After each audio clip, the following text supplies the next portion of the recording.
من فترة طلبت كتاب أهم 5000 جملة هتحتاجهم في اللغة الإنجليزية بتاع أستاذ عدنان عنتر، وحبيت إن أنا أعمل لكم مراجعة سريعة عنه. خلينا نشوف مع بعض. أول حاجة الباكج شكلها محترم جدا، وصلتني في علبة كرتون زي ما انتم شايفين كده.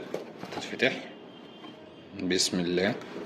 الكتاب خامته كويسة جدا، شبه ورق المجلات شوية، وكمان الطباعة محترمة. حجم الكتاب ضخم، تقريبا حوالي 470 صفحة. مكنتش اتخيل ان هو هيبقى كبير كده.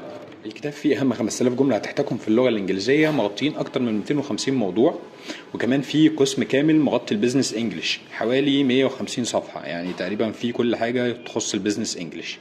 بيوصل كمان مع الكتاب 9 كتيبات مجانا مطبوعين بالالوان.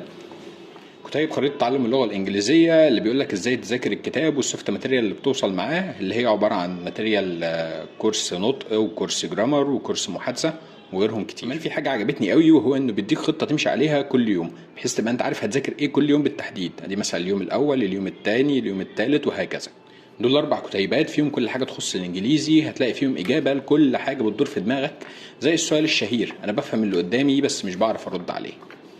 كتيب ذاكرة ضد النسيان، وده بالنسبة لي واحد من أهم الكتيبات، لأنه بيقولك ببساطة إزاي تذاكر أي حاجة وما تنساش أبدا.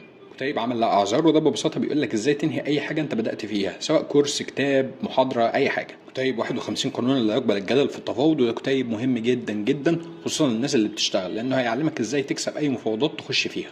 طبعا معظمنا بيتعلم انجليزي عشان يلاقي وظيفه كويسه بدخل محترم، عشان كده كتيب انترفيو بلا اخطاء هيعلمك ازاي تقدم على اي وظيفه وتتقبل في اي انترفيو وتعدي منه. اخر حاجه بيوصل لك كارت صغير عليه خطوات تنزيل الماتيريال، سواء انت عايز تنزلها من لابتوب او كمبيوتر او موبايل. الباكج حقيقه عظيمه، والمبلغ اللي اتدفع فيها يعتبر استثمار في النفس حلو قوي.